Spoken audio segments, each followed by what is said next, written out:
Welcome the anointed ones. God didn't choose the strongest, he chose the most surrendered, because only the broken can carry the blueprint for what's never been built before.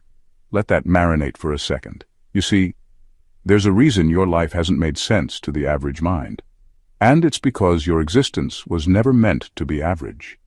While most people were busy building resumes, you were being built into a weapon, forged in fire, baptized in betrayal, and trained in the art of divine resilience.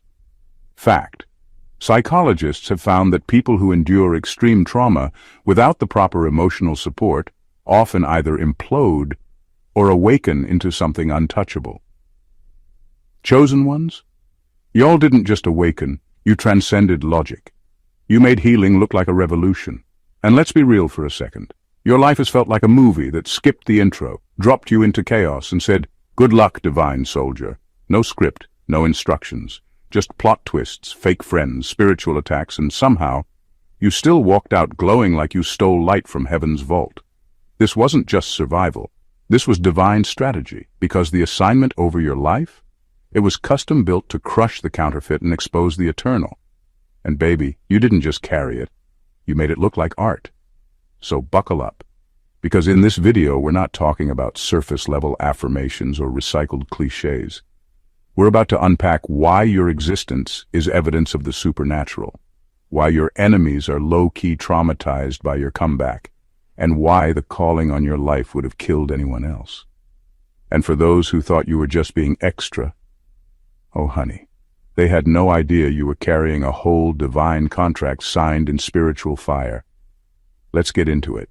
Number 1, you were assigned what would have crushed most souls, because you were born already resurrected.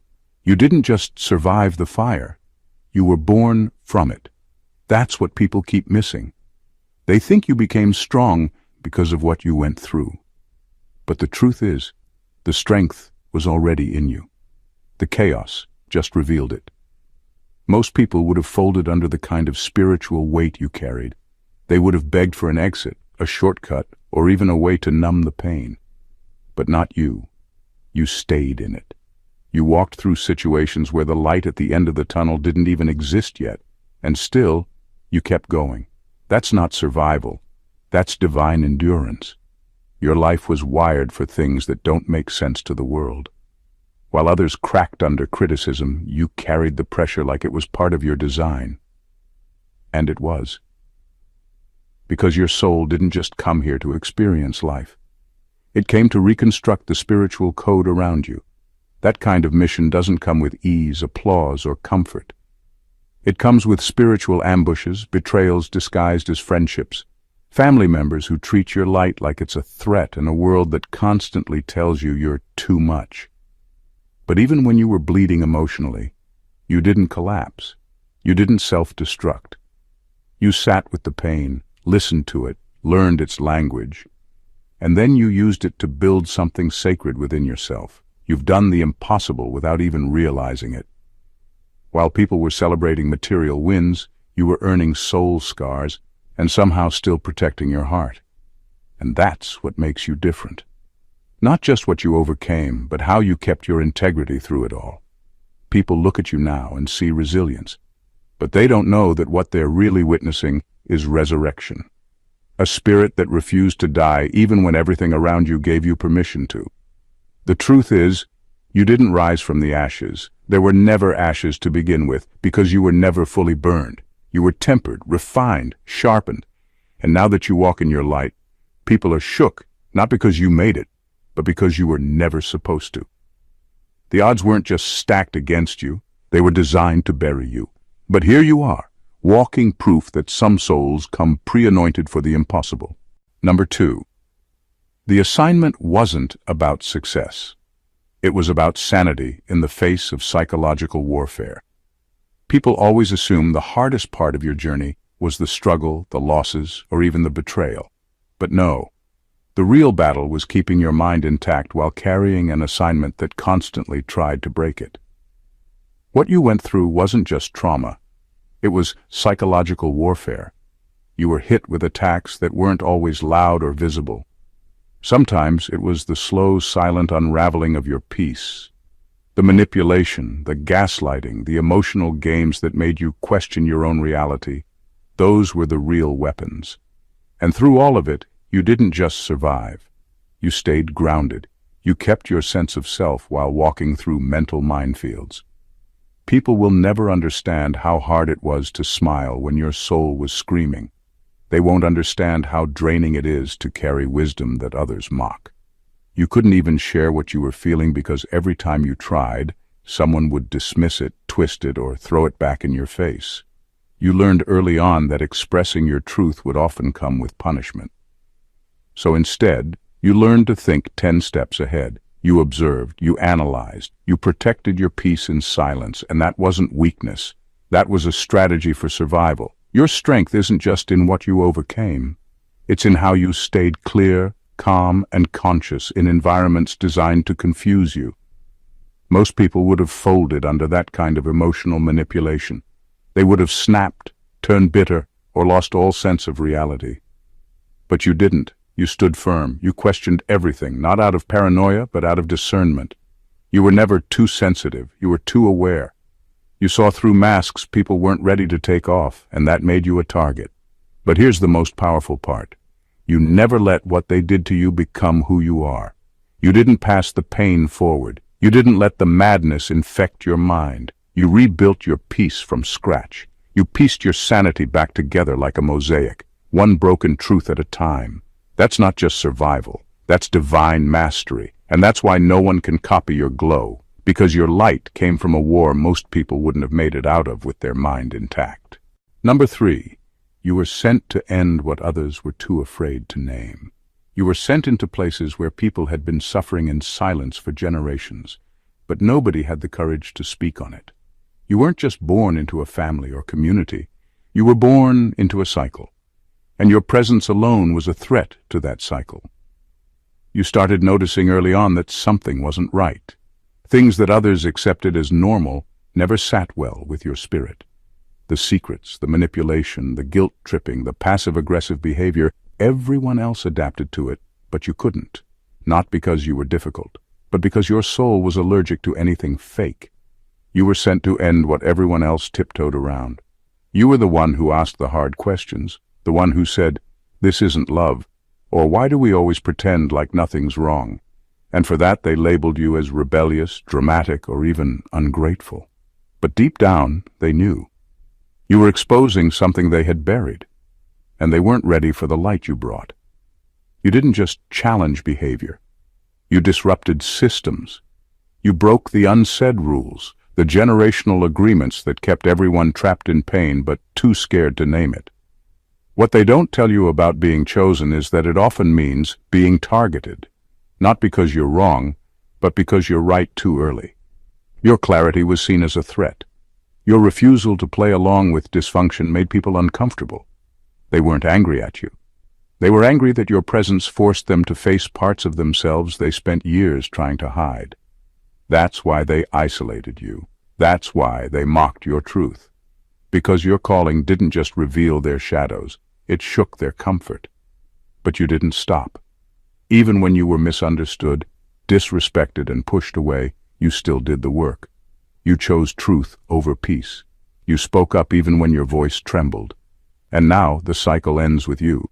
Not because it was easy, but because you were willing to be the one who stood up when everyone else stayed quiet. You didn't just survive dysfunction, you confronted it.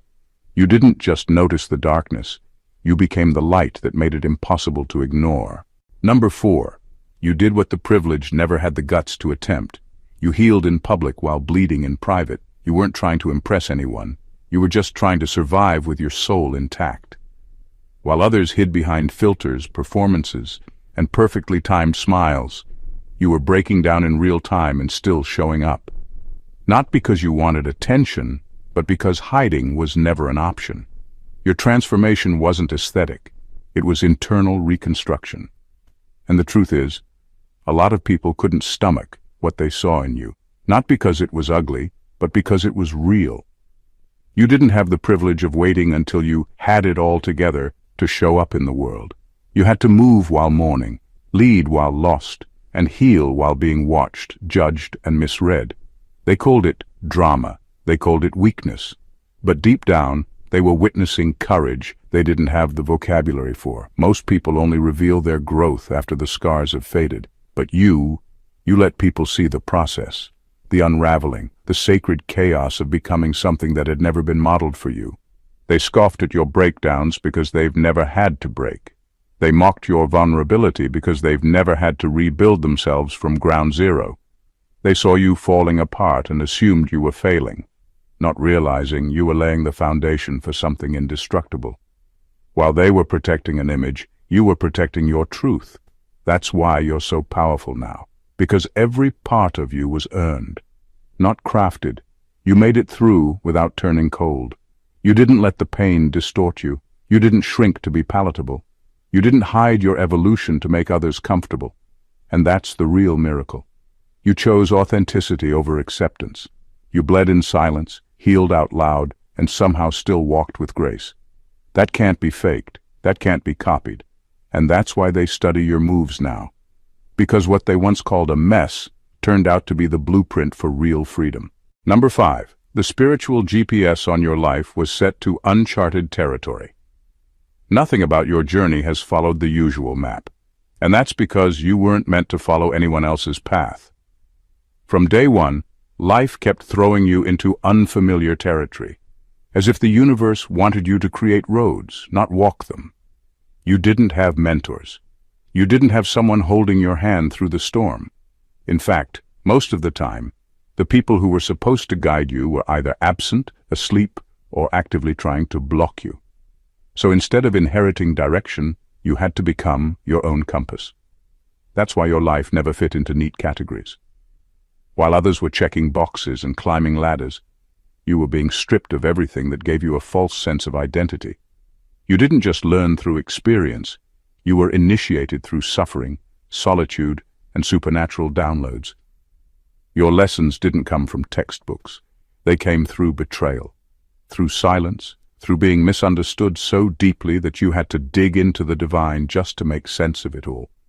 And here's the wild part. People watched you move with grace and tried to copy your glow. They thought your strength was a formula.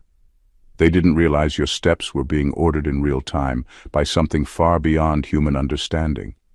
That's why they keep trying to imitate you and failing miserably. Because what they're trying to replicate was never taught. It was revealed. And spiritual revelation is not for sale, not for show, and definitely not transferable. You weren't just walking into new levels, you were building them from scratch. Every time you got knocked down, you rose with a new layer of wisdom that no one could teach and no enemy could steal. You were the blueprint, not because you had all the answers, but because you learned how to navigate the unknown by trusting a higher frequency that only you could hear. And that kind of navigation can't be explained. It can only be embodied. So while they keep asking, how did you do it? They'll never fully understand that the map was never outside you. You were the map, the path, the code, the miracle. Number 6. You were assigned isolation because heaven couldn't risk your assignment being contaminated. You weren't left out, you were set apart. There's a big difference, but people never saw that at the time. When the calls stopped, when the invitations dried up, when the very people you poured into suddenly turned cold, it looked like rejection. But in reality, it was protection. Heaven wasn't being cruel, it was being surgical, because what you were carrying was too rare to be influenced by polluted hands, petty minds, or half-developed spirits. You didn't just lose people, you lost illusions. The betrayal didn't just hurt, it revealed. It showed you who was only there for the convenience, not the covenant.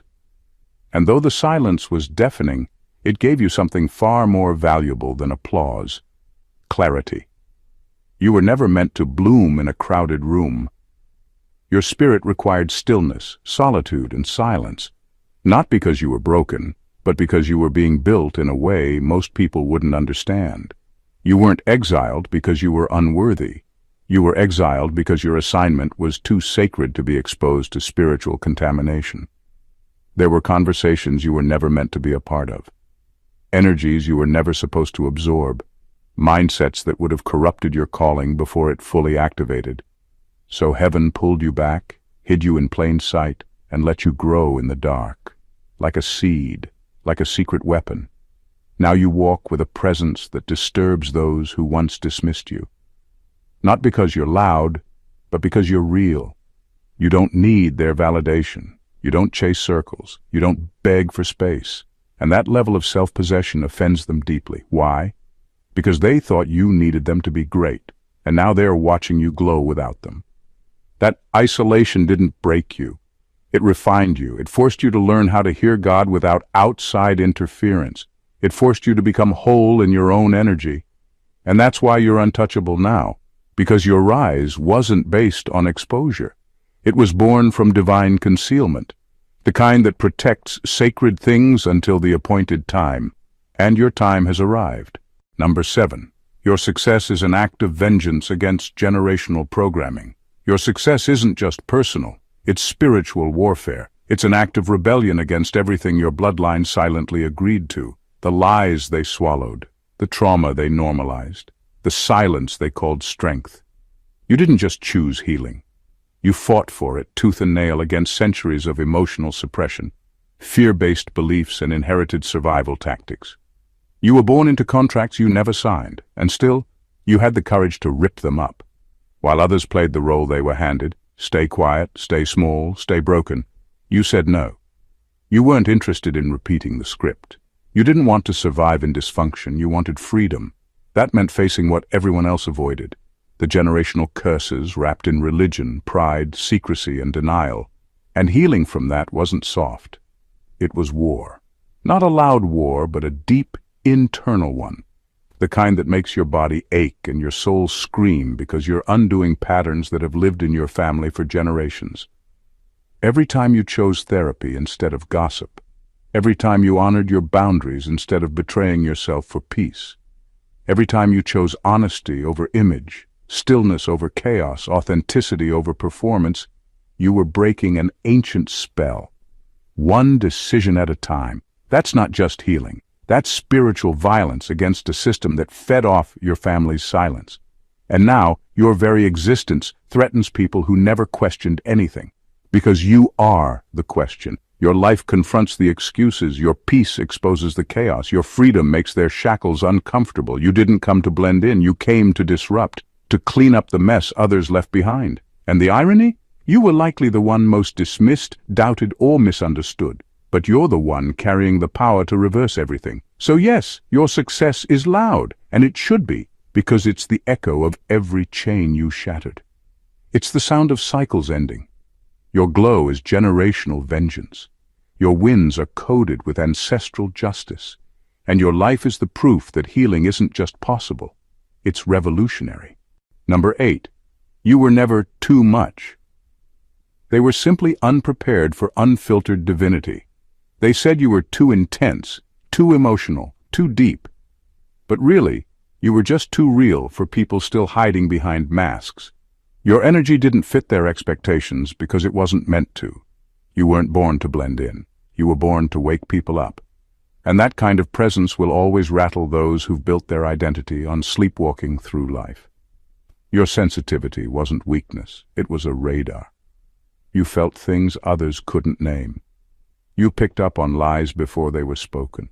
You sensed tension in rooms where everyone else was pretending. That's not being extra. That's spiritual intelligence. But instead of being respected for that gift, you were often made to feel like you were the problem. Because people couldn't control what they couldn't comprehend. And they definitely couldn't handle someone who saw beneath their surface. What made them uncomfortable wasn't you. It was what you activated in them. Your presence triggered suppressed truths. Your honesty forced people to confront their own denial. Your light didn't just shine, it exposed. And when people aren't ready to meet themselves, they'll reject the mirror. That's why they said you were too much. It was easier to blame you than face the part of themselves they've spent years avoiding. You were never too sensitive, you just refused to be numb. You were never too intense, you just refused to dilute your passion to make others feel safe. You were never the villain, you were the vessel. And those who couldn't handle your energy weren't bad people. They were just unready. Your presence demanded truth in a world built on pretense. It demanded alignment in a world that worships masks. And now that you've stopped apologizing for your fullness, you're becoming unstoppable. You finally see that what they rejected was actually your sacred design. You weren't too much. You were exactly what the room needed, just not what it wanted. And that distinction is where your power lives, because you didn't come to be palatable. You came to be prophetic, and prophets never fit in. They stand out and shake the ground. Number 9. The assignment over your life wasn't a calling. It was a contract you signed in the spirit before birth. You never just found your purpose one day. It was embedded in you from the very beginning. That quiet knowing you carried as a child, the way you could sense things others ignored, the inner pull that never let you settle for average. None of that was random. Your life didn't just unfold by chance. It was a prearranged assignment, a spiritual contract your soul said yes to before your body ever hit the earth. That's why your battles came early. The opposition wasn't accidental. It was premeditated. Darkness always recognizes divine assignments before they bloom. You didn't have to announce who you were. The enemy felt it before you even did. That's why you were attacked when you were still soft, still forming, still innocent. Because if the enemy could distort you before you remembered your power, he could delay the whole mission you were carrying. Not stop it, just delay it. And even then, he failed. You've always had to fight harder. Not because you were cursed, but because you were chosen. You weren't allowed to blend in. You weren't allowed to sleepwalk through life like others. You were called to interfere with darkness, to interrupt patterns, to carry frequencies that couldn't be replicated. That kind of mission doesn't come with ease. It comes with fire. It comes with spiritual warfare that you didn't have words for until much later. And now that you're waking up, fully and unapologetically, you're beginning to understand why your life felt so heavy at times, why people turned on you without reason, why you were often the black sheep, the scapegoat, or the one who always felt different. It's because your spirit was in contract to do what others wouldn't even dare consider. And that kind of weight couldn't be put on someone average. It had to be you. So no, this isn't just a calling. This is a covenant. You didn't stumble into it. You walked into it with authority, even if you had to crawl at first.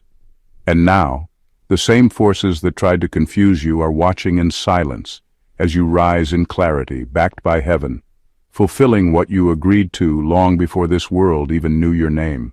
Number 10. You were born with eyes that could see systems, not just people, that made you a threat before you spoke. You never just read people. You read systems. You could walk into a room and sense the unspoken dynamics. You didn't just notice what someone said. You felt the energy behind it. From an early age, your soul picked up on what others missed. The tension in families that called themselves close. The ego behind fake humility. The fear hiding in controlling behavior. While others were reacting to surface-level gestures, you were decoding root-level truths. That kind of perception made people uncomfortable. Not because you were wrong, but because you were right too soon. You didn't need proof to feel something was off. You didn't need a full story to know someone was moving from wounds and not wisdom. And that's what made you dangerous to the systems people had built their safety around. Because you saw them, not just as individuals, but as carriers of generational programming, routines, beliefs, and behaviors inherited without question. You didn't fall for the charm. You noticed the control hiding behind it.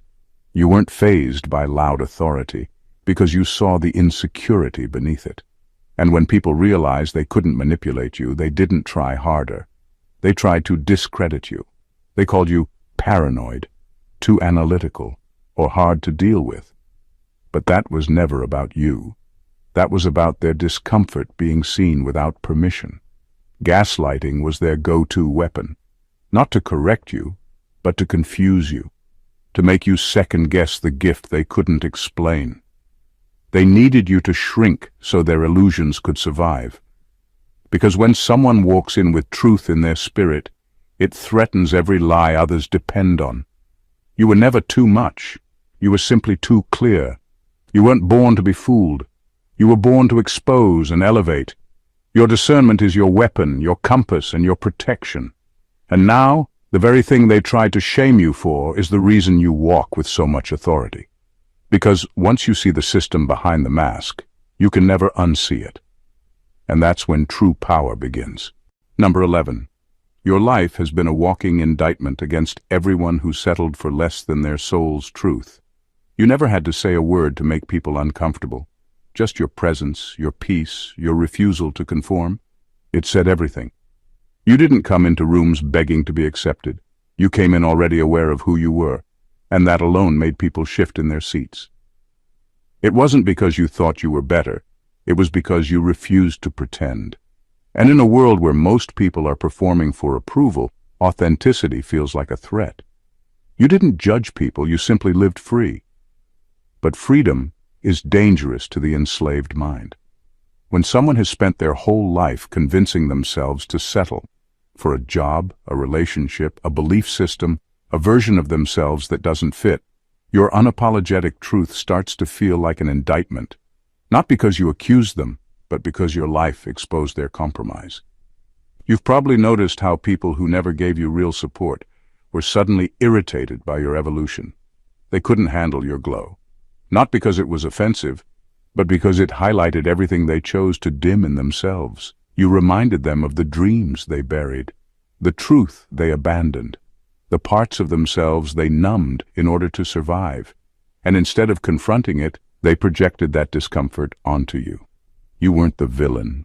You were the mirror. And most people aren't ready to look themselves in the eye. You made different choices. You said no to easy roads. You leaned into growth when comfort was an option. And the more you healed, the more some people grew resentful, because your very existence called them higher. And not everyone wants to be called higher. Some are addicted to the version of themselves they've mastered pretending to be. So when they mocked your journey, they weren't mocking you. They were mocking the part of themselves that knew they could have done more, but didn't. Your life became proof that excuses weren't necessary. That growth was possible, that freedom was real, and that truth stings when you've built your identity around avoidance. You didn't dim your light, you let it burn. And in doing so, you exposed every shadow that people thought they had successfully hidden. That's why your journey shook them. It wasn't your success, it was your refusal to settle. Number 12. You achieved what others couldn't even conceptualize. You transcended the need for permission. At some point in your journey, something snapped, in the best way possible. You stopped begging to be understood. You stopped twisting yourself into a version that would make people comfortable. You stopped waiting for permission, for applause, for approval from people who didn't even know who they were. That shift wasn't loud, but it was revolutionary. Because the moment you reclaimed yourself, you stepped into a level of power that most people can't even conceptualize. Spiritual sovereignty. You weren't trying to be liked anymore. You were trying to be real. You stopped performing for spaces that were never designed for your truth. And that quiet decision, to just be, dismantled systems that had manipulated you for years. Manipulation thrives on insecurity. It thrives when you still feel like you owe someone your silence, your obedience, or your identity. But once you stop needing their validation, the entire structure falls apart. That's what happened. You became whole in your own energy. You chose alignment over approval. You chose truth over tribe. And that kind of autonomy makes people nervous, especially the ones who were banking on your continued need for them. When you broke free, you didn't just walk away from dysfunction. You revealed it. Your freedom exposed how much control they actually had over you, and how little power they now held. You started creating without waiting for applause. You started speaking without checking for reactions. You started existing without emotional debt. And suddenly the relationships that were built on you playing small couldn't survive. Not because you burned bridges, but because you stopped carrying them. They called it selfish, they called it arrogant. But what they were really reacting to was your clarity. You stopped being programmable. You became unowned. You started living as if your soul answered to God and no one else. And it does. That's the highest form of freedom. Not the kind that's loud and rebellious, but the kind that is quiet, grounded, and completely uncontrollable. You didn't just free yourself. You broke the unspoken rule that said you had to wait to be allowed. And now that you've realized you never needed permission, you've become unstoppable. Number 13. Your humility wasn't weakness. It was mastery over ego while holding cosmic power. They thought you were soft because you didn't flex. They thought you were unsure because you didn't rush to prove. They mistook your calm for confusion and your silence for submission. But they couldn't have been more wrong. What they were witnessing wasn't weakness, it was self-mastery. You had access to deep power, the kind that doesn't need to be loud, the kind that's dangerous because it's disciplined. You weren't trying to be the center of attention because you already knew who you were. You didn't jump into every argument, every spotlight, or every opportunity to show them. Not because you were scared, but because you were strategic. Real power doesn't move emotionally, it moves with precision. And your humility wasn't about downplaying yourself, it was about protecting your assignment. You knew what you carried, and you weren't about to waste it proving your worth to people committed to misunderstanding you. While others were performing, you were observing. While they were speaking just to be heard, you were decoding their spiritual architecture. You noticed what made people tick, what they feared, what they faked. You studied motives, not just words. You were operating like a prophet in a room full of performers, and they couldn't see you coming because their pride blinded them to your depth. You were never passive, you were patient, and patience is a language only the spiritually mature understand. You weren't hiding, you were fortifying. You were learning how to hold cosmic power without letting it feed your ego, because you knew the moment ego enters, clarity leaves, and your mission was too sacred to be distorted by arrogance. That's what they didn't get. You weren't trying to win attention. You were here to win battles. Spiritual ones, ancestral ones, internal ones. And that required a different kind of strength. The kind that doesn't boast. The kind that listens more than it speaks. The kind that bends but never breaks. Now that your silence has bloomed into strategy and your humility has turned into undeniable authority, those who once saw you as soft are realizing you were never soft. You were just sovereign. And real sovereignty never screams, it simply reigns. Number 14. You didn't just do the impossible. You did it while being watched, judged, undermined, and betrayed.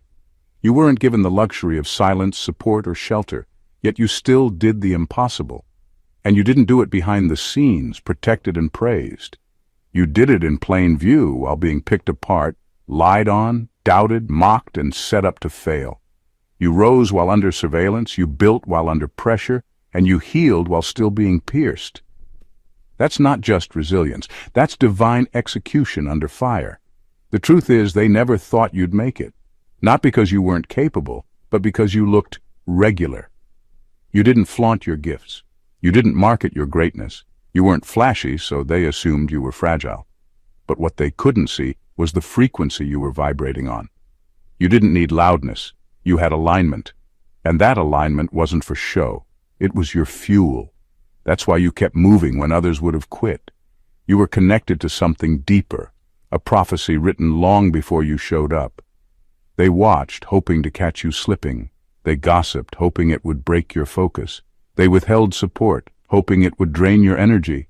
They copied you, hoping to beat you at being you.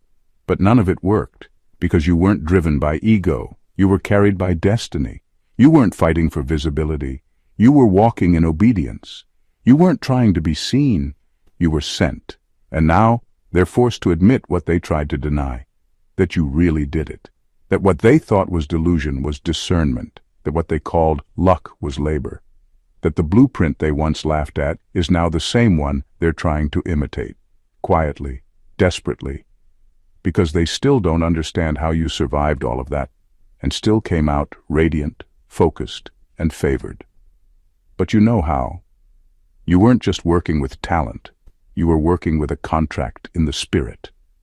A divine assignment that couldn't be stopped by mockery or manipulation. That's why you weren't crushed, even though you were targeted.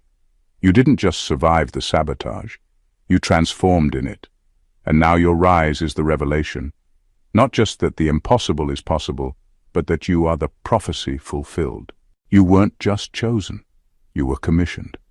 Every scar you carry, every room you walked into where you didn't belong, every betrayal you endured while still showing up with grace, it was never random. It was refinement. Heaven never needed you to blend in. Heaven needed you to break through. That's why your story doesn't look like anyone else's. It wasn't supposed to. You are not a copy. You are the code, the walking evidence of what happens when divinity decides to interrupt the ordinary. The assignment on your life was never about comfort. It was about consequence. You came to shift things that were deeply rooted, to confront patterns that were never questioned, to rise publicly while being crucified privately. That's a level of spiritual weight most people will never understand, and yet you carried it. You still are. They tried to define you by your silence, but it was in the silence that you built strength. They tried to strip you of your worth, but your value was never up for debate. You were tested like few are tested, in plain sight. And still you rose with integrity, clarity, and power they couldn't copy, steal, or suppress. Now, your very existence is a disruption, not because you try to be, but because your alignment exposes what others have avoided. Your courage to evolve while being watched has shattered illusions and triggered awakenings. You didn't just fulfill an assignment, you became the assignment. You didn't just survive the fire. You walked out with keys. So let them watch, let them whisper, let them take notes. Because what you're carrying isn't for applause, it's for impact. You didn't come to fit in, you came to shift atmospheres. And now that the prophecy is in motion, nothing and no one can stop what's been divinely authored through you. This is your confirmation. You've done what few had the faith to attempt and the stamina to survive. Not for attention, not for revenge, but for purpose. And now you walk in it, fully activated. If this spoke to something deep inside you, don't scroll past it. You didn't find this message by accident, and someone else needs to hear what you just heard. Subscribe to the channel so you never miss another divine download. Drop a comment and let us know what resonated with you the most. Your voice matters here. Hit that like button if you feel the power behind this word. Share this video with someone who's on the edge of giving up. It might be the message that pulls them back into purpose. You're not just supporting content. You're supporting a movement, one built on truth, healing, and the rise of the chosen ones. Let's keep awakening the world, one soul at a time. God bless you.